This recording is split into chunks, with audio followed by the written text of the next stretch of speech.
কতটা রিল্যাক্স, কতটা নির্লজ্জ, কতটা বেহায়া, রিল্যাক্স হয়ে শুয়ে, রিল্যাক্স হয়ে কথা বলতেছে, রিল্যাক্স হয়ে সব করতেছে। আমি আমি কি করব ভাই? আমার লাইফটা আমি কি করব? আমি চাচ্ছি সুন্দর করতে আমার লাইফটা।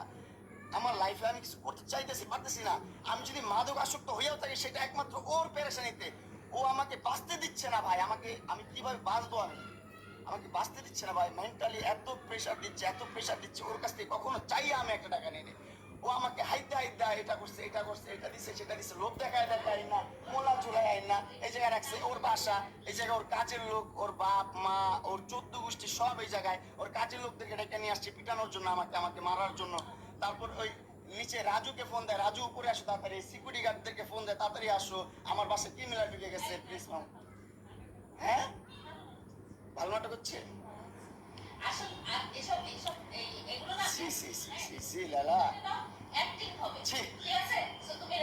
তোমার মতন জঘন্য, নিকৃষ্ট, ভিতর খারাপ মানুষ আমি জীবনও দেখি নাই।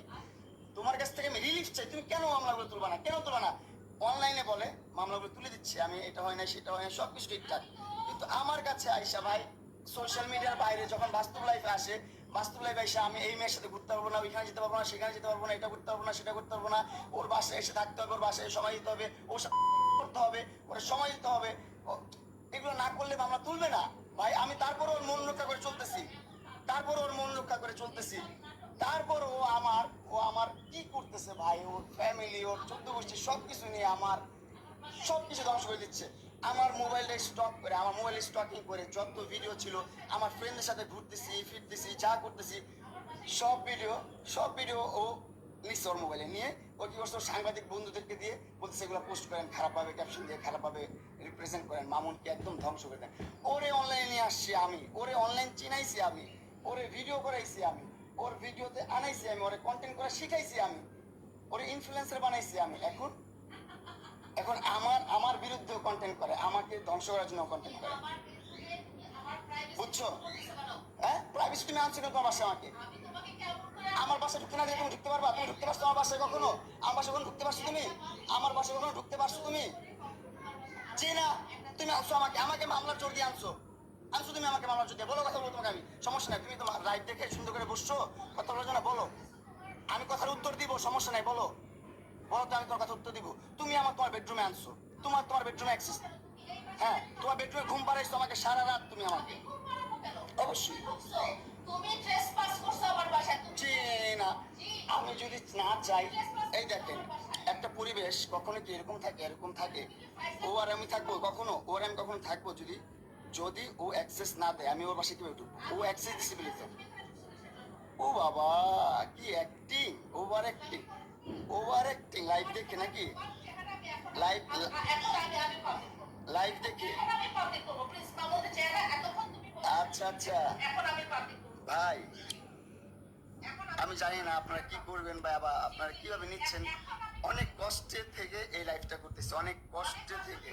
হ্যাঁ, লালা আসলে কাছে ঠিক করে নেই ভাই। 4টা বছর ওর পিছনে আমি শ্রম দিচ্ছি, 4টা বছর ওর জন্য আমি কষ্ট করছি ভাই, 4টা বছর ওর এস্টাবলিশ করছি, টাকা পয়সা দিয়ে না, সম্পত্তি দিয়ে না। কিন্তু সোশ্যাল মিডিয়াতে ব্লু ফেরি লেলা মানে একটা নাম আসছে, যেটা এটা আনার পিছনে অনেক কষ্ট করছি ভাই, অনেক কষ্ট করে কন্টেন্ট করে, সাথে সাথে নিয়ে ঘুরছি, সাথে সাথে গ্র্যান্ড ওপেনিং যেখানে গেছি, যেভাবে কন্টেন্ট করা লাগছে সবভাবে করছি। সমাজে বুড়া বেটির জামাই ছাড়া কোনো সাউন্ড আমি পাইনি করে নিয়ে। ওর কারণে ওর কারণে এই একটা খারাপ নাম আমার জীবনে চলে আসছে। বুড়া বেটির জামাই, টাকা লোভে বিয়ে করছে। ভাই আমি জামাই না ভাই, বিয়ে করি না, কিচ্ছু করি নাই ভাই। ও কি করতো ভাই, প্রথম থেকে একটু একটু করে গিফট দিত, তখন তো আমি অনেক ছোট মানুষ, আমি বুঝতাম না ভাই। এখন তো বুঝতেছি যে ভাই কি করছে জীবনে, আর আমি জীবনে কি করছি ভাই, এত বড় ভুল কিভাবে করছি ভাই। কি করতো, ছোট ছোট করে গিফট দিত।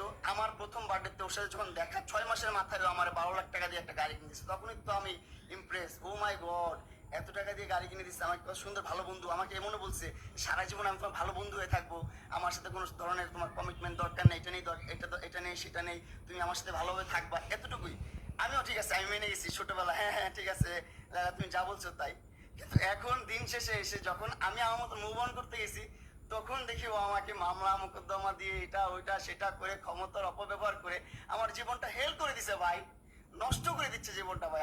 আমার জীবনটা নষ্ট করে দিচ্ছে কেন ভাই? আমি পান্তা ভাত খেয়ে থাকলো, বস্তিতে থাকলো, রাস্তায় থাকলো, অনেক সুখে থাকতাম ভাই, অনেক ভালো থাকতাম ভাই। এইরকম প্যারা নিয়ে থাকতাম না ভাই। আমি বহুত কষ্টে আছি ভাই, বহুত যন্ত্রণায় আছি ভাই।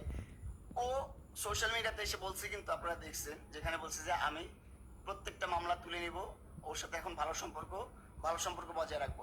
এখন আবার একটা মেয়ের সাথে আমার মোবাইলে মেয়েদের সাথে কেন ভিডিও দেখছে, আমি মেয়েদের সাথে কেন ঘুরি, আমি কেন এখানে যাই সেখানে যাই, আমি মেয়েদেরকে কেন আমার বিএমডব্লিউ চালাইতে দিই, সেইগুলো নিয়ে তার সমস্যা। কেন সমস্যা হবে তার ভাই? কেন সমস্যা হবে তার? তার জন্য কি আমি আমার লাইফটা লিড করবো না? তার জন্য কি আমি ঘুরবো না? তার জন্য কি আমি প্রেম করবো না? তার জন্য কি আমি বিয়ে করবো না? জীবনে কিচ্ছুই করতে পারবো না। সে তো 2টা বিয়ে অলরেডি করে ফেলছে ভাই, 2টা বিয়ে করছে অলরেডি ভাই, অলরেডি 2টা বিয়ে করছে, এবং 2টা সংসার থেকে ডিভোর্স হয়েছে তার। 2টা সংসার থেকে সে করতে পারে নাই। কেন করতে পারে নাই? তার আচার আচরণের কারণে, তার ব্যবহারের কারণে সে সংসার করতে পারে নাই। আমি বসা করে বসবো না আমি? তুমি আমাকে এখান থেকে জুতা দিয়ে মেরে বের করা লাগলে বের করো। তুমি আনছো না, মানুষ আনাইছো না, আর তাদেরকে আনাও। আমি তো এই জন্যই লাইভে গেছি, আমার সিকিউরিটির জন্য লাইভে গেছি। তুমি মানুষ আনাইছো না আমাকে পিটানোর জন্য? আনাও না, তুমি আনাও না। জীবনটা ভাই অতিষ্ঠ করে দিছে ভাই, অতিষ্ঠ করে দিছে ভাই। সমাজে মুখ দেখাইতে পারি না, সংসারে মুখ দেখাইতে পারি না, আত্মীয়স্বজনের কাছে মুখ দেখাইতে পারি না, কোনোভাবে না ভাই। একটা সম্পর্ক কত সুমধুর হতে পারে, সেটারে একদম ত্যক্ত করে দিছে ভাই। করলার চেয়ে বেশি তিতা বানায় ফেলছো। ও আমাকে হুমকি দিচ্ছে, তুই জেলে পচে মরবি। আমি নাকি জেলে পচে মরবো? ঠিক আছে, জেলে পচেই মরি। এই জীবনের চেয়ে জেলে মদ পচে মরা অনেক ভালো, অনেক ভালো ভাই। আপনারা আইনের মানুষ যদি কেউ দেখে থাকেন ভাই, প্লিজ ভাই আমার সহায় হন। এই যে দেখেন ফোন দিয়ে, এই দেখেন ফোন দিয়ে মানুষজন জড়ো করতেছে, সিকিউরিটি ডাকতেছে, এটা করতেছে সেটা করতেছে। আমার এই 2টা হচ্ছে আমার কাজিনের বাচ্চা, আমার বাচ্চা না, আমি বিয়ে করি নাই, আমি জীবনে প্রেমই করি নাই, এটা বলছো? আল্লাহর কসম, ও বলছে যে আমি একটা প্রেমও করি নাই। আমার বাপ মা এত স্ট্রিক্ট, আমি আর্মি ফ্যামিলির, আমি আর্মি ব্যাকগ্রাউন্ডের, আমাকে একটা মুভমেন্ট করতে দেয় না, একটা জায়গায় চাইতে দেয় না, এটা বলছে এই মহিলা। কিন্তু দিন শেষে জানা গেল কি, 2টা বিয়ে করছে। প্রেম কত করছে তার তখন হিসাব নাই, দেশ বিদেশ ঘুরে